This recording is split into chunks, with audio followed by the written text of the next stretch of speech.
Hi friends, एक बार फिर से आप सभी का हार्दिक स्वागत, वंदन, अभिनंदन है। दोस्तों, आपको बताना चाहेंगे कि हम जो प्रश्नोत्तरी कर रहे थे आधुनिक काल की कर रहे थे। ठीक है, आधुनिक काल। तो याद रखेंगे, अब तक हमने जो प्रश्नोत्तरी कर लिया है, सबसे पहले याद रखेंगे आदिकाल की हो गई है, इसके बाद भक्ति काल हुआ है, रीति काल हुआ है। सबका अलग अलग प्लेलिस्ट बनाए, लगभग 300 से 400 प्रश्न एक प्लेलिस्ट में आपको मिलेंगे। यदि आप चैनल पर नए हो तो चैनल को सब्सक्राइब कर लीजिए और बेल आइकन को प्रेस कर दीजिएगा। आइए चलते हैं, आज का पहला प्रश्न है और आप क्रम से प्रश्नोत्तरी को देखने का कार्य कर दें। प्रश्नोत्तरी थोड़ी सी हाई लेवल की है, आपका प्रश्न कम बन रहा है तो आप घबराएं ना, है ना। चलिए ध्यान दीजिए। दिवस का अवसान था, गगन था कुछ लोहित हो चला। तो दिवस का अवसान समीप था, गगन था कुछ लोहित हो चला। पूछा जा रहा है यह पंक्ति कहाँ से ली गई है? वैदेही वनवास, प्रिप्रवास, पद्यम प्रसून, रस कलश। ठीक है, 101 नंबर का प्रश्न है। 100 नंबर की प्रश्नोत्तरी हम दो पार्ट में कर दिए हैं। भारतेंदु युग को अलग कर दिए हैं, द्विवेदी युग को अलग कर दिए हैं। ठीक है, अब आप ध्यान देंगे। चलिए ध्यान दीजिए। तो ये इस प्रश्न का उत्तर होगा प्रिय प्रवास। बहुत बार यह पंक्ति को भी ये पूछी जाती है कि इसमें कौन सा जो है कि छंद है। कभी यह पंक्ति पूछी जाती है यह पंक्ति किसकी है, कभी यह पंक्ति पूछी जाती है कि यह किस कविता से ली हुई है। तो यह कहाँ से ली हुई है? तो यह प्रिय प्रवास से ली हुई है। ठीक है, आगे चलेंगे। नेक्स्ट प्रश्न आप देखिएगा, 102 नंबर का। ये दूसरा आपका आज का दूसरा प्रश्न होगा। ज्ञान राशि के संचित कोश का नाम साहित्य है। कथन किसका है? हजारी प्रसाद द्विवेदी, रामचंद्र शुक्ल, आचार्य महावीर प्रसाद द्विवेदी और आचार्य नंदुलारे वाजपेयी। तो आप समझ सकते हैं कि यह पंक्ति किसकी है।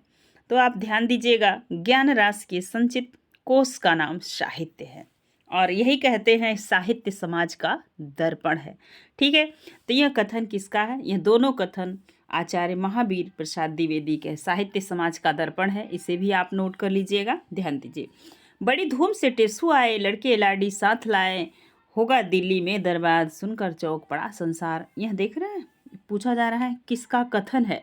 भारतेंदु का, प्रताप नारायण मिश्र का, मैथिली शरण गुप्त का, बाल मुकुंद गुप्त का। 103 नंबर के प्रश्न में आप याद रखेंगे यह बाल मुकुंद गुप्त का वही है शिव शंभू के चिट्ठे लिखने वाले, जो यूजीसी के इनका चिट्ठा जो है कि यूजीसी नेट के पाठ्यक्रम में लगा हुआ है। पूरा जो है कि शिव शंभू का चिट्ठा, कई चिट्ठे जिसमें 16 चिट्ठों का संग्रह किया गया है। लगभग मैंने 8 चिट्ठे को इसी चैनल पे अपलोड कर दिया है निबंध की प्लेलिस्ट में। आप पढ़ना चाहें तो पढ़ सकते हैं। ध्यान दीजिए। सारे देववृंद से खींच कर देवराज के नयन हजार, कामदेव पर बड़े चाव से आकर पड़े एक ही बार। यह कथन, यह पंक्ति किसकी है? महावीर प्रसाद द्विवेदी, मैथिली शरण गुप्त, नाथू शर्मा शंकर, गया प्रसाद शुक्ल सनेही। 104 नंबर के प्रश्न का उत्तर दीजिएगा।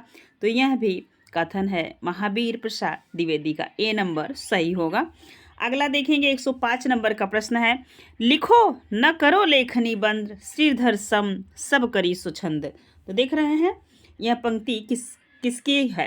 निराला की, श्रीधर पाठक की, हरिओद की, सुभद्रा कुमारी चौहान की। 105 नंबर के प्रश्न में तो पढ़ते ही आप समझ गए होंगे कि श्रीधर पाठक की यह पंक्ति है। अगला प्रश्न है 106 नंबर का। मेरे चपल यौवन बाल, अचल अंचल में पड़ा सो मचल कर मत साल। तो यह पंक्ति कहाँ से ली गई है? त्रिधारा से, माता से, साकेत से, यशोधरा से। 106 नंबर का यह प्रश्न और यह पंक्ति ली गई है साकेत से। कहाँ से ली गई है? तो साकेत से। सी नंबर सही होगा। अब चलेंगे 107 नंबर के प्रश्न पे। यह प्रश्न कई बार रिपीट होने वाला प्रश्न है। जगत सच्चाई, जगत है सच्चा, तनिक न कच्चा, समझो बच्चा इसका भेद। पंक्ति किसकी? माखनलाल चतुर्वेदी, श्रीधर पाठक, श्याम नारायण पांडे, राम नरेश त्रिपाठी। 107 नंबर के प्रश्न का उत्तर दीजिएगा। तो इस प्रश्न का उत्तर होगा, आप सभी को पता है, राम नरेश त्रिपाठी। देख रहे हैं कई बार यह रिपीट भी होता है। अब ध्यान दीजिए, 108 नंबर का प्रश्न है। कविता कलाप किसकी रचना है? महावीर प्रसाद द्विवेदी, श्रीधर पाठक, भारतेंदु, हरिओद। 108 नंबर के प्रश्न में आप याद रखेंगे यह महावीर प्रसाद द्विवेदी की है। अगला प्रश्न है, कविता कौमुदी किसका काव्य संग्रह है? भारतेंदु का, राम नरेश त्रिपाठी का, मैथिली शरण गुप्त का, महावीर प्रसाद द्विवेदी का। 109 नंबर के प्रश्न में आप याद रखेंगे यह है राम नरेश त्रिपाठी का। बी नंबर सही होगा। आगे चलें, नेक्स्ट प्रश्न है 110 नंबर का। यह जो है कि प्रश्न क्या है कि कौन सी रचना का प्रकाशन कब हुआ है। अब आपको डेट याद रहेगी तभी इस प्रश्नों को आप हल कर पाएंगे। आइए हम देखते हैं, चारों रचनाएं सेम हैं, बस आगे पीछे करके दी हैं, तो ध्यान दीजिए। हम सीधा चलेंगे, डेट देखने का कार्य करेंगे। याद रखिएगा, देखेंगे हिमकरिटनी, तो हिमकरिटनी का जो प्रकाशन वर्ष है वह 1943 ईस्वी है। अब ये माखनलाल चतुर्वेदी की रचना है, ये आपको पता चल गया। आप देखेंगे हिमतरंगिनी, हिमतरंगिनी किसकी है, तो ये भी उन्हीं की है, तो इसका प्रकाशन 1949 हो गया। आगे देखेंगे माता, माता किसका है, तो माता है जिसका प्रकाशन हुआ है 1951 ईस्वी में। अगला बच रहा है युगचरण, तो युगचरण किसका, युगचरण देखिएगा तो 1956 ईस्वी है। कब है, 1956 ईस्वी। अब इस हिसाब से देखेंगे सबसे पहले कौन सी रचना आ रही, पहले 43 आएगी, इसका मतलब हिम, ये तिरंगिणी। 43 के बाद आ जाएगा आपका जो है कि माता, क्या आएगा, हिमतरंगिणी के बाद 43 के बाद 49 आएगा, कौन सा आएगा, 56 आएगा, 1956 युगचरण। ठीक है, याद रखिए, पूछा है प्रकाशन काल की दृष्टि से सही अनुक्रम, तो माता का हो गया 1951 ईस्वी, 43, 56, 49। तो सबसे पहले 49 आएगा, इसका मतलब हिमकिरीटनी, हिमतरंगिणी, सी नंबर सही होगा। देख रहे हैं आप, सी ऑप्शन सही होगा, डेट नोट करके रखिएगा। क्या होगा, तो सी ऑप्शन सही होगा। आगे चले, नेक्स्ट प्रश्न, ये भी प्रकाशन काल के अनुसार है, तो प्रकाशन काल को आपको याद रखना होगा। ऐसे प्रश्न तभी कर पाएंगे आप जब इनका एक एक क्रम आपको याद होगा। देखिएगा, प्रकाशन काल की दृष्टि से सही अनुक्रम बताना है, सारी रचनाएं वही हैं, बस आगे पीछे करके दी हुई। अब हम सीधा चलेंगे प्रकाशन वर्ष पे। सबसे पहले देखेंगे प्रिय प्रवास का जो प्रकाशन वर्ष हुआ है 1914। अगर हमारे पास थोड़ा सा मैं दिमाग लगा लिए आप एग्जाम में, तो इस प्रश्न का 1914 में देख रहे हैं, सिर्फ यही है। मिलन आप सभी को पता है 1917 में है। कब है, 1917 में। उद्धव शतक का प्रकाशन वर्ष है 1929 ईस्वी। कब है, 1929 ईस्वी। साकेत देखेंगे तो 1931 है साकेत, इस हिसाब से साकेत एकदम लास्ट में है। प्रिय प्रवास डी सही होगा। कौन सा ऑप्शन सही होगा, तो डी आपका ऑप्शन सही होगा। चलें आगे चलेंगे, इस प्रश्न को थोड़ा सा छोटा करेंगे, आप समझिएगा। देखिए, अब हमें देखना है कुछ रचनाएं और उनके रचनाकार को। सबसे पहले देखेंगे, यहाँ पे पंचवटी दिया है, तो पंचवटी किसका है, जो आता है उसी को मिलाओ। सबसे पहले कुछ सारी, जरूरी नहीं परीक्षा में सारी रचनाएं आती ही होंगी, लेकिन जो आती है उन्हीं को मिला लीजिए। सबसे देखेंगे भारत गीत किसका है, तो श्रीधर पाठक का है, 4 नंबर। आप देखेंगे पारिजात हरिऔध जी का है, 1 नंबर। पंचवटी ऊपर आपने देख ही लिया, पंचवटी किसका है, तो पंचवटी जो है वो मैथिली शरण गुप्त का है, तो गुप्त जी 5 नंबर पे आ जाएंगे। मानसी, मानसी में बहुत बार पूछा जाता है किसका है, तो मानसी है राम नरेश त्रिपाठी का। किसका है, राम नरेश त्रिपाठी का, 2 नंबर। इस हिसाब से 4, 1, 5, 2 देख रहे हैं, 4, 1, 5, 2 ए नंबर सही हो गया। कौन सा सही हुआ, ए। चलिए आगे चलेंगे, 113 नंबर के प्रश्न को देखेंगे। ये भी प्रश्न वैसा ही है, मिलान वाला, ध्यान दीजिएगा। हम रचना को मिलाएंगे, इसके बाद देखेंगे, ठीक है, कौन सा ऑप्शन सही बैठ रहा है। माखनलाल चतुर्वेदी का इसमें कौन सा है, तो आपको दिखाई पड़ रहा है कोई रचना माखनलाल चतुर्वेदी की, तो ध्यान दीजिए। गंगावतरण देखेंगे, गंगावतरण किसका है, तो गंगावतरण है रत्नाकर जी का, मतलब ए में चौथा, ये देख रहे हैं रत्नाकर का। युगचरण, युगचरण किसका है, तो माखनलाल चतुर्वेदी जी का है, तो ये है 3 नंबर। पाथे, पाथे किसका है, सियाराम शरण गुप्त जी का। किसका है, सियाराम शरण गुप्त का, 2। उर्मिला, उर्मिला तो बहुत बार पूछा जाता है, बालकृष्ण शर्मा नवीन का, 5 नंबर। तो 4, 3, 2, 5 देखिए, 4, 3, 2, 5 ये नंबर रहा, बी नंबर आपका सही हो गया, बी सही हो गया है ना। आगे चलेंगे नेक्स्ट प्रश्न की तरफ। ये रचना है 114 नंबर का प्रश्न है, क्वासी किसकी रचना है। ये सब फैक्ट बेस्ड प्रश्न है, आता है तो बनेगा, नहीं आता है तो नहीं बनेगा। किसकी है, तो नवीन की है। आगे चले, नेक्स्ट प्रश्न है, वेणु लो गुंजे धरा के रचनाकार हैं। कुछ रचनाएं आपको नहीं मिल रही होंगी, नोट डाउन कीजिएगा, है ना। ये सब प्रीवियस ईयर में आए हुए हाई लेवल के एग्जाम में आए हुए प्रश्न है, तो ध्यान दीजिएगा। अब वहीं से प्रश्न रिपीट होते हैं डीजीटी पीजीटी की परीक्षा में, ये भी हमें देखना होगा, ठीक है। वेणु लो गुजे के रचनाकार है श्रीधर पाठक, मैथिली शरण गुप्त, हरिऔध, माखनलाल चतुर्वेदी। तो 115 नंबर के प्रश्न में आप सभी को पता है किसका है, तो यह है माखनलाल चतुर्वेदी का। डी नंबर सही होगा। आगे चलेंगे, अगला प्रश्न है, कौन सा युग्म सुमेलित नहीं है? आप बताइए कौन सा युग्म सुमेलित नहीं है, ये आपको बताना। हल्दी घाटी किसका है, तो बताइए हल्दी घाटी किसका है, तो हम बिस्पाई जन्म के, सही है।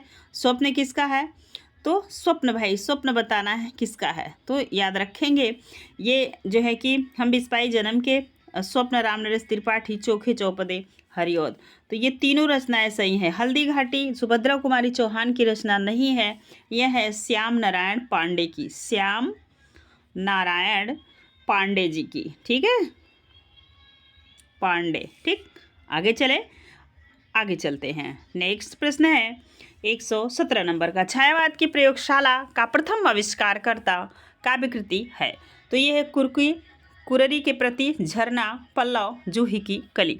तो आप बताएंगे कौन सी है, तो यह बहुत इजी प्रश्न है, झरना सही होगा, बी नंबर। आगे चलते हैं। नेक्स्ट प्रश्न है, जयशंकर प्रसाद छायावाद के प्रवर्तक, जयशंकर प्रसाद को छायावाद का प्रवर्तक किसने माना, तो ये सभी को पता है, ये सारे प्रश्न इजी हैं, इलाचंद जोशी जी। आगे चलेंगे। नेक्स्ट प्रश्न है, छायावाद कविता कुररी के प्रति किसकी रचना है, प्रसाद, निराला, महादेवी वर्मा, जो है मुकुटधर पांडे। 119 नंबर में अब आप बताइएगा, तो यह है रचना कुररी के प्रति मुकुटधर पांडे की, डी ऑप्शन सही होगा। आगे चलेंगे। 120 नंबर का प्रश्न आपकी स्क्रीन पे है, छंदों में छायावाद शब्द का सबसे पहले प्रयोग किसने किया, मुकुटधर पांडे, महादेवी वर्मा, सुमित्रा नंदन पंत, निराला। तो ये सारे प्रश्न लगभग छायावाद से हैं और आप देख पा रहे होंगे प्रश्न का नेचर और प्रश्नों को भी समझ पा रहे होंगे। तो ये है मुकुटधर पांडे। छायावाद को चित्र भाषा शैली किसने कहा, यही प्रश्न एग्जैक्ट पूछा हुआ था अभी जल्दी में पीजीटी की परीक्षा झारखंड में, तो याद रखेंगे। छायावाद को चित्र भाषा शैली किसने कहा, रामचंद्र शुक्ल, नागेंद्र, नामोर सिंह, नंदुलारे वाजपेयी। 121 नंबर के प्रश्न में तो इसका आंसर होगा बी नंबर, रामचंद्र शुक्ल। आगे देखेंगे, अगला प्रश्न बहुत बार पूछा जाता है, छायावाद को स्थूल के प्रति सूक्ष्म का विद्रोह किसने कहा, तो डॉक्टर नगेंद्र, सी नंबर सही होगा। अगला प्रश्न है, द्विवेदी युग की किस प्रवृत्ति के विद्रोह स्वरूप छायावाद का उदय हुआ, ब्रजभाषा में काव्य रचना, राष्ट्रीय भावना की अतिरंजना, श्रृंगार भक्ति, इतिवृत्तात्मकता। 123 नंबर के प्रश्न में सबको पता है, कई बार यूजीसी में यह प्रश्न रिपीट हुआ है, डी सही होगा।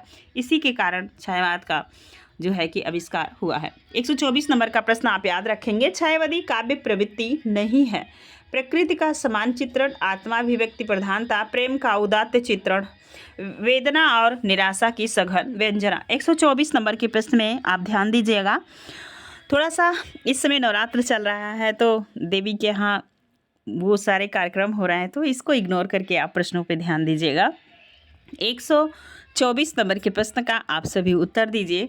तो ये है प्रकृति का सामान्य चित्रण, प्रकृति का सामान्य चित्रण। तो आप सभी को पता है वेदना और निराशा है निराला, और पंत में महादेवी वर्मा में प्रेम का उदात्त है, आप पे देख ही रहे हैं, आत्माभिव्यक्ति है, अपने को अभिव्यक्ति कर रहे हैं, सीधा नहीं कर पा रहे हैं, छाया के प्रति कर रहे हैं। तो प्रश्न पूछ रहा है छायावादी काव्य प्रवृत्ति नहीं है, तो ये नंबर सही होगा।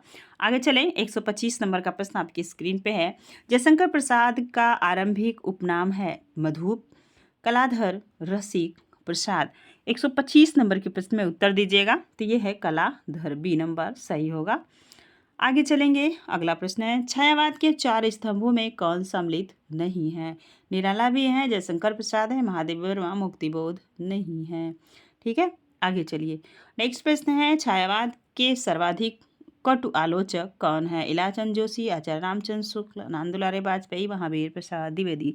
127 नंबर के प्रश्न में आप देखेंगे कि छायावाद के कटु आलोचक हैं आचार्य महावीर प्रसाद द्विवेदी। आप जा सकते हैं आचार्य रामचंद्र शुक्ल पे, लेकिन याद रखिएगा, ठीक है, इसका आंसर होगा आचार्य महावीर प्रसाद द्विवेदी।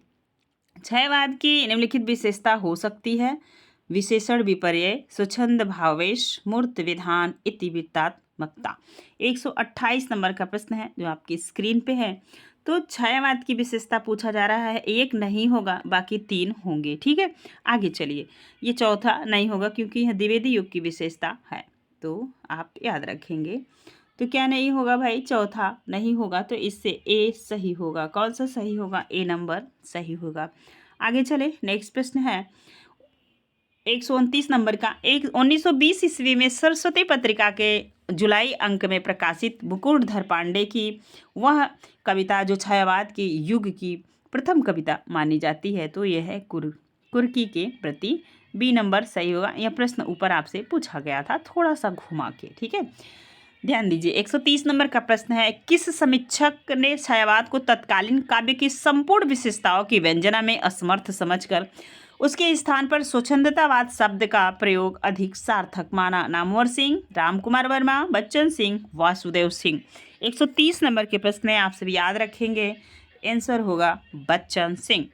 नेक्स्ट प्रश्न है 131 नंबर का, जयशंकर प्रसाद की वह लंबी कविता कौन सी है जिसे आज की नई कविता के खंड काव्यों की नींव मानी जाती है? अयोध्या का उद्धार, वन मिलल, प्रेमराज, महाराणा का महत्व। 131 नंबर के प्रश्न में आप सभी याद करेंगे, यह रचना है महाराणा का महत्व। अगला प्रश्न है 132 नंबर का, हिंदी का प्रथम गीत नाट्य है करुणालय, प्रेम प्रतीक और अंधा युग पे 16 की प्रतिध्वनि। तो यह कौन सी है? तो करुणालय है। 132 नंबर के प्रश्न में आगे चलें। नेक्स्ट प्रश्न है, जयशंकर प्रसाद के किस काव्य ग्रंथ में कामायनी की श्रद्धा का पूर्व संस्करण कहा जाता है? प्रेम पथिक, उर्वशी, अशोक की चिंता और आंसू। बताइएगा 133 नंबर के प्रश्न में, तो यह है उर्वशी। याद रखेंगे, प्रश्न का आंसर होगा उर्वशी। कामायनी में कितने सर्ग हैं? तो 15। कितने हैं? 15 सर्ग हैं।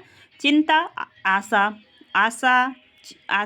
कामायनी के जो सर्गों की संख्या है उसे आप याद रखेंगे। तो सबसे पहले कितने सर्ग हैं? 15।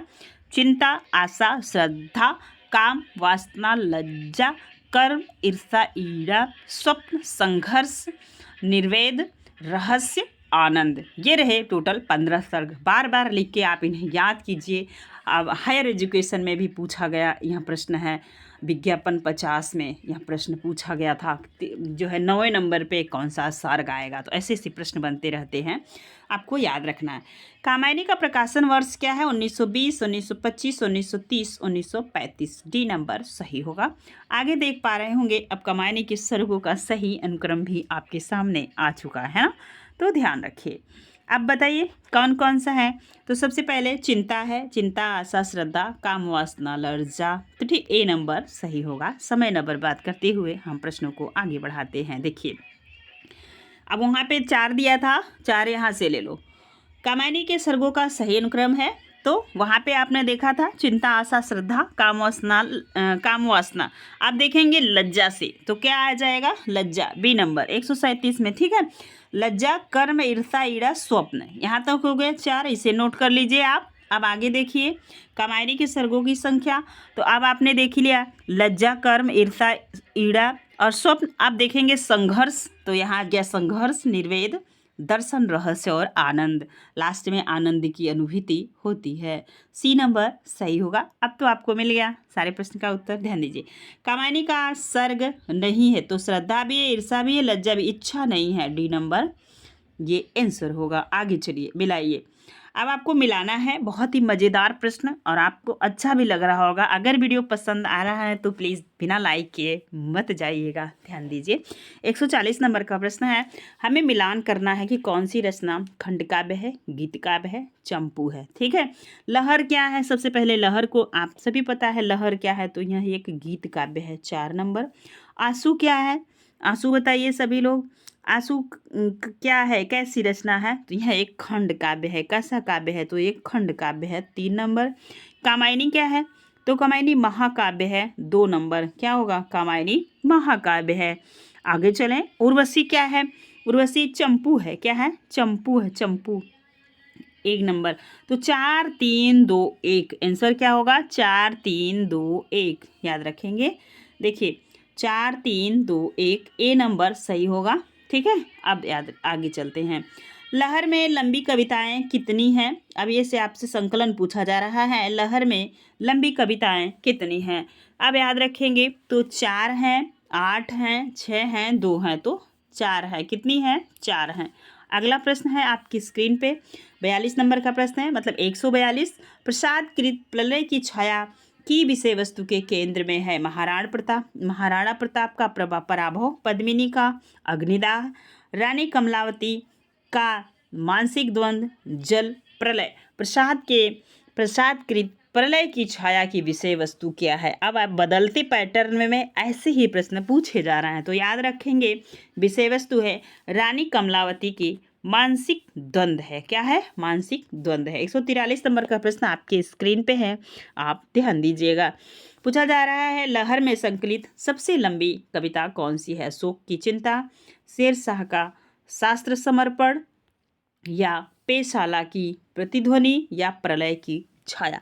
143 नंबर के प्रश्न का उत्तर दीजिएगा। सबसे लंबी है प्रलय की छाया, डी नंबर सही होगा। आगे चलेंगे, अगला प्रश्न है आपके स्क्रीन पे। प्रसाद, ध्यान दीजिए, प्रसाद की किस कृति में यज्ञ की क्रूरता, हिंसा को निंदनीय और घृणित बताते हुए मनुष्य का वास्तविक धर्म मानवता बताया गया है? किस में बताइए? करुणालय में, चित्राधार में, कानन कुसुम में, लहर में। 144 नंबर का प्रश्न है, याद रखेंगे इस प्रश्न का आंसर होगा करुणालय। ठीक है, आगे चलिए। नेक्स्ट प्रश्न है, प्रसाद की खड़ी बोली कविताओं का प्रथम संग्रह है चित्राधार, कानन कुसुम, आंसू, उर्वशी। 145 नंबर के प्रश्न में याद रखेंगे प्रथम संग्रह है कानन कुसुम, बी नंबर सही होगा। देखिए, कामायनी से अंदर से प्रश्न पूछा जा रहा है, कामायनी में श्रद्धा किसका प्रतीक है? ये प्रश्न आपसे पूछा जा रहा है। ठीक है, 146 नंबर का। तो कामायनी में श्रद्धा किसका प्रतीक है ये बताना है। तो श्रद्धा हृदय का प्रतीक है। किसका प्रतीक है? हृदय का प्रतीक है। आगे चलें, यहाँ पे अगला प्रश्न है, कामायनी को मानव चेतना के विकास का महाकाव्य किसने कहा? रामचंद्र शुक्ल, नंदुलारे वाजपेयी, नामवर सिंह और नगेंद्र। यहाँ पे 147 नंबर का प्रश्न है आपके स्क्रीन पे। तो मानव चेतना के विकास का महाकाव्य है किसने कहा? तो ये कहे हैं डॉक्टर नगेंद्र। आगे चलेंगे, ध्यान दीजिएगा। अगला प्रश्न है 148 नंबर का प्रश्न है, कामायनी को मानवता का रसात्मक इतिहास किसने कहा? आजकल ऐसे ही प्रश्न ट्रेंड हो रहे हैं बदलते जो है परीक्षा नियमावली में। ठीक है, 148 नंबर के प्रश्न में बताइएगा, नंदुलारे वाजपेयी, आचार्य रामचंद्र शुक्ल, सुदान सिंह चौहान, नामवर सिंह। तो ये कहे हैं आचार्य नंद दुलारे वाजपेयी जी। आगे चलिए, कामायनी का उद्देश्य है हृदय और बुद्धि का समन्वय, पुरुष और नारी का समन्वय, अध्यात्म और विज्ञान का समन्वय, आनंद की स्थापना।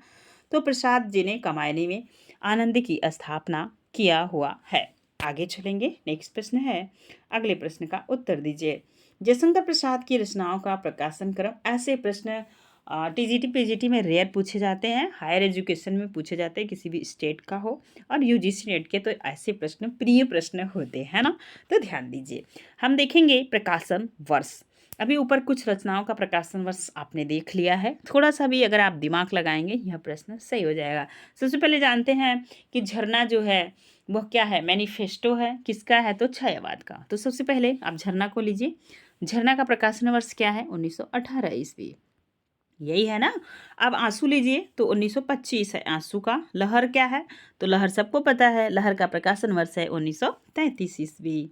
1933 में इसका प्रकाशन हुआ। कामायनी 1935 ईस्वी, कहीं कहीं 36 आपको मिल सकता है। ठीक है, याद रखेंगे। तो इस हिसाब से ए ऑप्शन सही होगा। आगे चलें, नोट कर लीजिएगा प्रकाशन वर्ष, ध्यान दीजिए।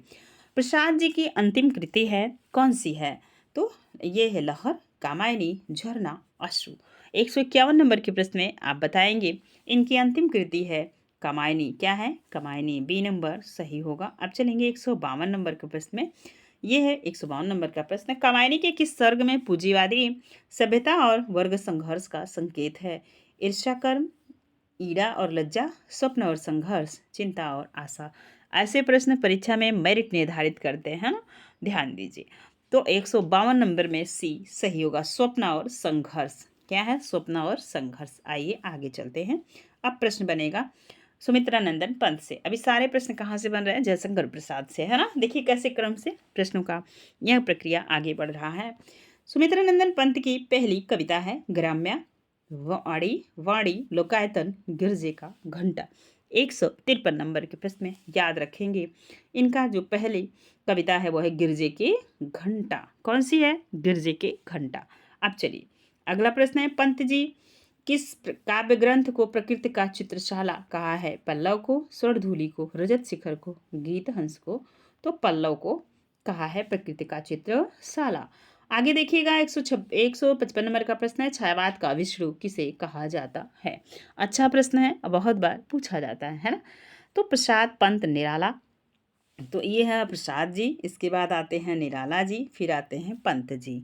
ठीक, तो इसमें से पूछा जा रहा है ब्रह्मा विष्णु महेश, तो आपसे पूछा जा रहा है विष्णु कौन है? 155 नंबर का प्रश्न है। हाँ, लगभग मैंने आंसर आपको बता दिया है, अब आप याद रखेंगे। तो ब्रह्मा विष्णु महेश, तो बताइएगा कौन है? तो यह है विष्णु, पंत जी हैं। कौन है? पंत जी। बी नंबर सही होगा। आगे चलते हैं 156 नंबर का प्रश्न है, सुमित्रानंदन पंत किस काव्य कृति के लिए ज्ञानपीठ पुरस्कार इनको मिला था?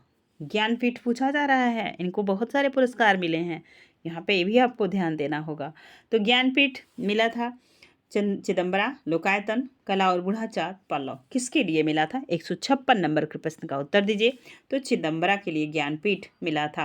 और बूढ़ा चाँद के लिए कमेंट सेक्शन में कमेंट के माध्यम से आप बताइएगा कौन सा पुरस्कार मिला था। आगे चलते हैं, नेक्स्ट प्रश्न है, सुमित्रानंदन पंत की वह कृति जिसके लिए उन्हें सोवियत लैंड पुरस्कार से सम्मानित किया गया था, आप बताएंगे किसके लिए? 157 नंबर के प्रश्न का उत्तर दीजिएगा। चिदंबरा, लोकायतन, युगांत, स्वर्ण किरण, तो ये मिला था लोकायतन के लिए इनको मिला था। आगे चलेंगे, अगला प्रश्न जो हमने पूछा था आपसे उसका आंसर यही मिल रहा है, पंत जी को किस रचना के लिए साहित्य अकादमी पुरस्कार से सम्मानित किया गया था? उत्तरा, युगवाणी, कला और बूढ़ा चाँद और वीणा, तो ये था कला और बूढ़ा चाँद। 158 नंबर के प्रश्न में सी सही होगा। आगे चलेंगे, लोकायतन किस प्रकार की रचना है? मुक्तक काव्य, गीत नाट्य, चंपू काव्य, प्रबंध काव्य। 159 नंबर के प्रश्न में याद रखेंगे लोकायतन एक प्रबंध काव्य है, डी नंबर सही होगा। आगे चलें, नेक्स्ट प्रश्न है, सुमित्रानंदन पंत की अभिव्यक्ति का सर्वप्रमुख माध्यम रहा है, क्या रहा है भाई? सभी लोग बताइए। गीत काव्य, गीत नाट्य, खंड काव्य, प्रबंध काव्य। 160 नंबर के प्रश्न में बताएंगे सभी लोग, तो क्या होगा इसका आंसर? तो बी होगा, गीति नाट्य। अगला प्रश्न 161 नंबर का है और मजेदार प्रश्न है, भावी पत्नी के प्रति कविता के रचयिता कौन है? भावी पत्नी के प्रति बालकृष्ण शर्मा नवीन, सुमित्रानंदन पंत, सियाराम शरण गुप्त, जयशंकर प्रसाद। 161 नंबर में बताएंगे तो ये होगा सुमित्रानंदन पंत, बी नंबर सही होगा। आगे चलें, 162 नंबर का प्रश्न है, अच्छा प्रश्न है, मार्क्सवादी दर्शन के प्रभावित रचनाएं हैं, बीड़ा और गुंजन, ग्रंथि और पल्लव, युगवाणी और गाम्या, पल्लव और गुंजन। 162 नंबर के प्रश्न में बताएंगे सभी लोग, यह है युगवाणी और ग्राम्या। आगे चलेंगे, कुछ अच्छा प्रश्न आपके बीच फिर आया है, प्रकाशन काल की दृष्टि से सही अनुक्रम बताना है। अब इन रचनाओं को आप तभी कर पाएंगे जब इनके प्रकाशन काल को आप बखूबी बहुत ध्यान से जानते होंगे। चलिए ध्यान दीजिए, देखते हैं। तो सबसे पहले देखेंगे गुंजन। गुंजन का प्रकाशन वर्ष कब हुआ है? तो गुंजन का प्रकाशन वर्ष देखना है तो 1932 ईस्वी में हुआ है। कब है? 1932 में। ग्राम्या, ग्राम्या का कब हुआ है? तो ग्राम्या का हुआ है 1940 ईस्वी में। कब हुआ है? 1940 में। रजत शिखर, तो रजत शिखर का कब हुआ है? तो 1951 ईस्वी में। कब हुआ है? 1951 ईस्वी। अब आपका बचा वीणा। वीणा का प्रकाशन वर्ष है 1918 ईस्वी। देख रहे हैं, 1918। तो वीणा तो सबसे पहले आ गई यहाँ पे, डी नंबर सही होगा। अब पल्लव का भी देख लेते हैं। पल्लव का प्रकाशन वर्ष जो है वो है 1926 ईस्वी। कब है? 1926 ईस्वी, नोट कर लीजिएगा आप। चलिए ध्यान देते हैं अगले प्रश्न की तरफ। बच्चन की कवियों में सौम्य संत रचना किसको समर्पित है? बच्चन की कवियों में सौम्य संत रचना किसको समर्पित है? सुमित्रानंदन पंत, मैथिली शरण गुप्त, अयोध्या सिंह उपाध्याय, जयशंकर प्रसाद। 164 नंबर के प्रश्न में आप सभी बताएंगे, यह है सुमित्रानंदन पंत। अगला प्रश्न है, हिंदी में नवचेतनावाद का प्रचारक कौन है? रामधारी सिंह दिनकर, सुमित्रानंदन पंत, श्यामनारायण पांडे, सूर्यकांत त्रिपाठी, निराला। 165 नंबर के प्रश्न में आप सभी बताएंगे तो क्या होगा? सुमित्रानंदन पंत। कौन है? सुमित्रानंदन पंत। अगला प्रश्न है, निराला की पहली निराला की पहली कविता कौन सी है? एक बच्चे ने एक बार जो है कि कमेंट में जाके बहुत बार कमेंट किया कि निराला की पहली रचना ये नहीं है, जूही की कलीन नहीं है, जबकि वो प्रश्न था पहला काव्य संग्रह कौन सा है ना। लेकिन उस बच्चे ने कई बार कमेंट के माध्यम से बताया था। तो आज आप अगर इस वीडियो को देख रहे हैं तो प्लीज़ क्लियर कर लीजिएगा, है ना। निराला जी की पहली कविता कौन सी है? जूही की कली, कुकुरमुत्ता, भिक्षुक, विधवा। तो पहली कविता पूछी जाएगी तो होगी जूही की कली। ठीक है, आगे चलिए, आप निराला से प्रश्न बनेंगे। 167 नंबर का प्रश्न आपकी स्क्रीन पे है। संपूर्ण छायावादी काव्य की एक उत्कृष्ट उपलब्धि किसे कहा गया है? अनामिका, राम की शक्ति पूजा, तुलसीदास, परिमल। तो चारों रचनाएं सबसे पहले याद रखेंगे किसकी है? तो निराला की। अब पूछा जा रहा उत्कृष्ट कौन सी है? तो राम की शक्ति पूजा। आगे चले, नेक्स्ट प्रश्न है 168 नंबर का। साहित्य क्षेत्र में सर्वाधिक विरोध किसका हुआ? तो वो भी है निराला जी। इनके जीते जी इनका सम्मान समाज को नहीं समझ में आया, ना तो इन्हें वो चीज़ें मिल पाई जो जिस चीज़ के अधिकारी थे। पूरा जीवन संघर्षमय रहा और बहुत सारी संघर्ष रहे, और जो पारा निकल के आया कहाँ आया? तो सरोज स्मृति में। धन्य में पिता निरर्थक था, जो तेरे हित कुछ कर न सका। ठीक है, एक बेटी का दर्द एक पिता ही समझ सकता है, ध्यान दीजिए। हिंदी साहित्य में महाप्राण शब्द किसके लिए प्रयुक्त होता है? निराला के लिए। किसके लिए? निराला के लिए। आगे देखेंगे, निराला की किस कविता को महाकाव्यात्मक रचना कहा जाता है? राम की शक्ति पूजा, सरोज स्मृति, बादल राग, यमुना के प्रति। 170 नंबर के प्रश्न में तो ये कहा जाता है राम की शक्ति पूजा को। अगला प्रश्न है, निराला जी के किस काव्य ग्रंथ की भूमिका जयशंकर प्रसाद ने लिखी थी? परिमल, गीतिका, अनामिका, कुकुरमुत्ता। 171 नंबर के प्रश्न में आप याद रखेंगे गीतिका, बी नंबर सही होगा। आगे चलेंगे, अगला प्रश्न है 172 नंबर का। सन 1949 में उत्तर प्रदेश सरकार ने निराला जी को किस काव्य ग्रंथ के लिए 2100 रुपये का पुरस्कृत किया था? याद रखेंगे, ऐसी रचनाएं बहुत कम मिलती हैं आपको, और ऐसे प्रश्न बहुत कम मिलते हैं। सब वही प्रीवियस ईयर पेपर आपके समक्ष प्रस्तुत कर देते हैं। ठीक है, अच्छे प्रश्नों को देखना हो तो चैनल को जरूर सब्सक्राइब कीजिएगा। याद रखिए, तो यह जो मिला था, यह मिला था अपरा के लिए। किसके लिए? अपरा के लिए। आगे चले, नेक्स्ट प्रश्न है, निराला ने अपनी किस रचना में महाभारत से लेकर मुगल शासनकाल तक देश के इतिहास का सिंहावलोकन करते हुए उसके शौर्य, ज्ञान और वैभव का स्मरण किया है? दान में, तुम और मैं में, गीत गुंज में, दिल्ली में। 173 नंबर का प्रश्न है, तो वह रचना थी दिल्ली, डी नंबर सही होगा। आगे देखेंगे, हिंदी में स्वच्छंद छंद के प्रयोक्ता हैं, तो वो हैं सूर्यकांत त्रिपाठी, निराला जी। 174 नंबर में अगला प्रश्न है, छायावाद का रुद्र किसे कहा जाता है? वो भी हैं निराला जी। हो सकता है यह प्रश्न आपके लिए नया हो। जो भी प्रश्न आपको नया लगते हैं आप उन्हें नोट डाउन कर लीजिएगा अपनी डायरी में। याद रखिए, आधुनिकता, सामायिकता, स्वच्छंदता और बौद्धिकता में नए कवियों का गोरखनाथ किसे कहा जाता है? ये प्रश्न आपसे कई बार पूछा गया है, किसको गोरखनाथ की उपाधि मिली है? तो भी हैं सूर्यकांत त्रिपाठी, निराला। आगे चले नेक्स्ट प्रश्न की तरफ। 177 नंबर का प्रश्न है आपके स्क्रीन पे। निराला के भक्ति भावना से युक्त गीत किस कृति में है? गीतिका, पंचवटी, तुलसीदास, अड़ीमा। 177 नंबर के प्रश्न में आंसर होगा अड़ीमा, डी नंबर सही होगा। आगे चलें, 178 नंबर का प्रश्न आपके स्क्रीन पे है, आप ध्यान देंगे। निराला की किस कृति में अद्वैतवाद का प्रतिपादन है? पंचवटी, अपरा, अड़ीमा और अनामिका। 178 नंबर के प्रश्न में यह होगा पंचवटी। क्या होगा? पंचवटी। आगे चलिए, निराला की तुम और मैं कविता में क्या है, मतलब इसका कंटेंट कहाँ से लिया हुआ है, इसका थीम क्या है, एक तरीके से आप मान सकते हैं। चलिए, कविता तुम और मैं, प्रेम संबंधी गीत, निर्गुण विचारधारा का प्रभाव, शोषित वर्ग की कटु आलोचना, सर्वहारा वर्ग के प्रति सहानुभूति। 179 नंबर के प्रश्न में याद रखेंगे, यह है बी नंबर, निर्गुण विचारधारा का प्रभाव। अगला देखेंगे, निरालाकृत तुलसीदास है तो क्या है? मुक्त काव्य, गीत काव्य, खंड काव्य, चंपू काव्य। 180 नंबर के प्रश्न में याद रखेंगे, यह है खंड काव्य। कैसा है? तो खंड काव्य है। निराला के किस काव्य ग्रंथ में उजले भी हैं? नैपत्य, अनामिका, कुकुरमुत्ता, वेला। 181 नंबर का प्रश्न है, तो ये है बेला, डी नंबर सही होगा। अगला प्रश्न है, हिंदी संसार का सर्वाधिक प्रसिद्ध शोक गीत माना जाता है? सरोज स्मृति, बाबू स्मृति, मंदोदरी विलाप, उपर्युक्त सभी। देख रहे हैं, ये बच्चों को बरगलाने के लिए उपर्युक्त सभी दिया है ताकि बच्चे इसी पे चले आए। ये होगा सरोज स्मृति, ए नंबर सही होगा। 182 नंबर के प्रश्न में आंसर हो गया सरोज स्मृति। 183 नंबर का प्रश्न है, आर्थिक विषमता का उद्घाटित करने वाली रचना है? भिक्षुक, तोड़ती पत्थर, विधवा, अपरा। तो निराला की एक रचना है जो अभी आपने पढ़ा, जूही की कली, जिसे महावीर प्रसाद द्विवेदी ने सरस्वती पत्रिका में संपादन करने से मना कर दिया था। क्या आरोप लगाए थे? यह कविता इनकी अश्लील है। वही निराला है। निराला ने एक नारी को कितनी दिव्य दृष्टियों से देखा, वही इसमें भी एक नारी ही है। वह तोड़ती पत्थर इलाहाबाद के पथ पर।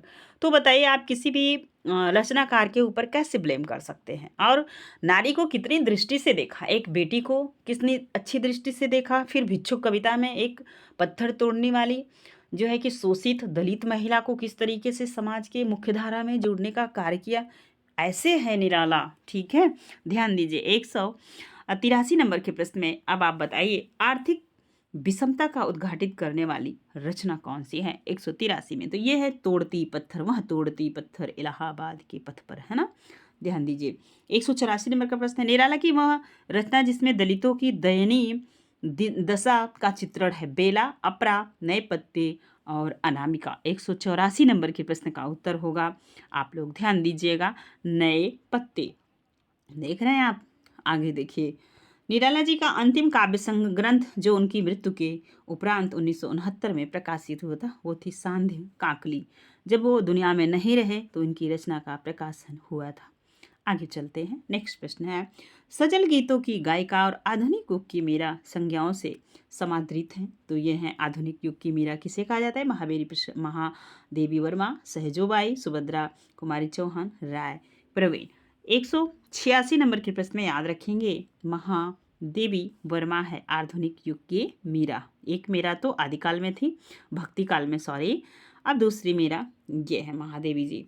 187 नंबर का प्रश्न है, महादेवी वर्मा की खड़ी बोली में रचित प्रथम कविता है? प्रतीक्षा, दिया, उस पार, विसर्जन। 187 नंबर के प्रश्न का उत्तर दीजिए, तो यह है दिया, बी नंबर सही होगा। आगे चलें, अगला प्रश्न है 188 नंबर का, छायावादी कवियों में सर्वाधिक रहस्य भावना किस में थी? तो ये है महादेवी वर्मा, सी नंबर सही होगा। आगे चलें, नेक्स्ट प्रश्न आपकी स्क्रीन पे है, महादेवी वर्मा की बौद्ध दर्शन से प्रभावित रचना है? निहार, नीरजा, संधिगीत, रश्मि। 189 नंबर का प्रश्न है, तो उसका आंसर होगा डी, रश्मि। आगे चलेंगे, महादेवी जी की जीवनानुभूति की अभिव्यक्ति किस ग्रंथ में? सांध्यगीत, रश्मि, नीरजा, दीपशिखा। 190 नंबर के प्रश्न में याद रखेंगे, महारचना है सांध्य गीत। अगला प्रश्न है, नीरजा काव्य पर महादेवी को सन 1934 ईस्वी में कौन सा पुरस्कार मिला था? व्यास सम्मान, साहित्य अकादमी, मंगला पारितोष और केसरिया सम्मान। 191 नंबर में तो ये मिला था इनको केसरिया सम्मान, डी नंबर सही होगा। अगला प्रश्न है 192, महादेवी जी को किस रचना में हेतु मंगला प्रसाद पारितोष सम्मान मिला था? यामा, नीरजा, सांध्यगीत, दीपशिखा।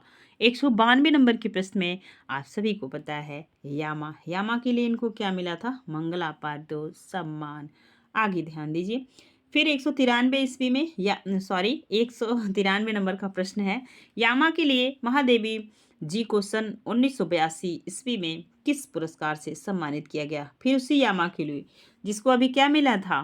तो देख आपने ऊपर देखा, यामा के लिए इनको क्या मिला था? मंगला पारितोष। आप देखेंगे आगे 82 में इनको उसी रचना के लिए क्या मिल रहा है?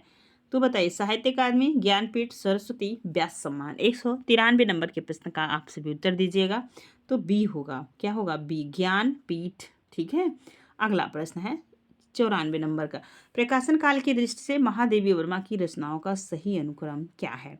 अब इससे प्रश्न है तो आपको परीक्षा में परेशान तो करेंगे, लेकिन इनका डेट यदि आपको याद है तो ऐसे प्रश्न अच्छे से हो जाएंगे। सबसे पहले देखेंगे हम जो है कि सांध्य गीत, यही से देखते हैं सांध्य गीत का प्रकाशन वर्ष क्या है। तो ये बताना है आपको। तो सांध्य गीत है 1936 ईस्वी में, जब प्रसाद कमानी लिख रहे थे। देखिए नीरजा का क्या है, तो नीरजा का आपको बताना है। नीरजा का प्रकाशन वर्ष है, आप देखेंगे 1935 ईस्वी। तो 1935। अब बचा रश्मि। रश्मि का प्रकाशन वर्ष है 1932 ईस्वी। कब है? 1932 ईस्वी। सांध्य गीत, तो सांध्य गीत का प्रकाशन वर्ष है 1936 ईस्वी। यहाँ पे हो गया है सांध्य गीत। अब निहार बताना है आपको। निहार का प्रकाशन वर्ष है 1930। क्या है? 1930। इस हिसाब से पहले 30, 32, 35, 36। तो सबसे पहले आएगा 30, मतलब आप सांध्य गीत आएगी। क्या, कौन सी रचना आएगी 94 नंबर में? तो सबसे पहले निहार आएगा। क्या आएगा? निहार। निहार का प्रकाशन वर्ष अभी आपने देखा 1930 है। क्या है? 30 है, ठीक। और रश्मि का 32 है, और सांध्य गीत का 36 है, नीरजा का 35 है। ठीक है, इस हिसाब से सी ऑप्शन सही होगा। आगे चलें, नोट कर लीजिएगा प्रकाशन वर्ष।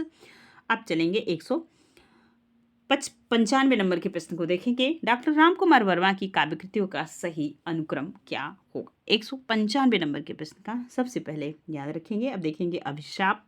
अभिशाप का प्रकाशन वर्ष है 1930 ईस्वी। कब है? 1930। अंजलि। अंजलि का प्रकाशन वर्ष है 1929 ईस्वी। क्या है? 1929। निशीथ। निशीथ का प्रकाशन वर्ष है, क्या है भाई, सब लोग बताइए, 1933 ईस्वी। अब आएगा रूप राशि। रूप राशि का प्रकाशन वर्ष है 1931 ईस्वी। 1931 ईस्वी। इस हिसाब से आप सभी बताएंगे इस प्रश्न का उत्तर क्या होगा। तो डी होगा। सबसे पहले अंजलि आएगी। अंजलि का प्रकाशन वर्ष 29 है। फिर आएगा अभिशाप, जिसका प्रकाशन वर्ष 30 है। इसके बाद आ जाएगा आपका निशीथ, जिसका प्रकाशन वर्ष 1900। बताइए सभी लोग, हमने नोट करवा दिया है, अब आप देख लीजिएगा। डी नंबर सही होगा। आगे चलें, नेक्स्ट प्रश्न। नेक्स्ट प्रश्न है आपके स्क्रीन पे कुछ प्रश्न दिए हैं जिसका आंसर आपको देना है। प्रश्न है कि प्रत्येक प्रश्न के एक सही विकल्प का चयन करना है। 4 विकल्प दिए हैं, जो सही होगा वही होगा। देखिए, अरुण यह मधुमेह देश हमारा, जहाँ पहुँचे क्षितिज। ठीक है, पूरी पंक्ति है, अरुण है यह मधुमेह देश हमारा। 196 नंबर के प्रश्न का आप लोग उत्तर देंगे। तो यह चंद्रगुप्त नाटक की पंक्ति है। किसकी है? ये पूरा चंद्रगुप्त नाटक चैनल पे अपलोड है, प्रसाद के, ध्रुव स्वामिनी, चंद्रगुप्त, स्कंदगुप्त, और आप देखेंगे सिंदूर की होली। बहुत सारे नाटक हैं। मैंने नाटक की प्लेलिस्ट बता दी, जो भी यूजीसी नेट के पाठ्यक्रम में लगे हुए नाटक है, आप जरूर देखिएगा, मजा आएगा आपको, है ना। पूरे नाटक पढ़िए, तभी परीक्षा में आप कुछ अच्छा कर पाएंगे। दुख की पिछली रजनी बीच विकसता सुख का नवल प्रकाश। यह पंक्ति कहाँ से ली गई है? आंसू, कामायनी, प्रलय की छाया, वन, मिलन। 197 नंबर के प्रश्न में, तो ये सभी को पता है, यह पंक्ति है कमायनी की। कहाँ की? कमायनी की। तुम वहन कर सको जनमन में मेरे विचार, वाणी मेरी चाहिए तुझको क्या अलंकार। ये पंक्ति किसकी है? 198 नंबर में। तो महादेवी वर्मा, सूर्यकांत त्रिपाठी निराला, जयशंकर प्रसाद, सुमित्रा नंदन पंत। तो डी नंबर यहाँ पंत की पंक्ति है।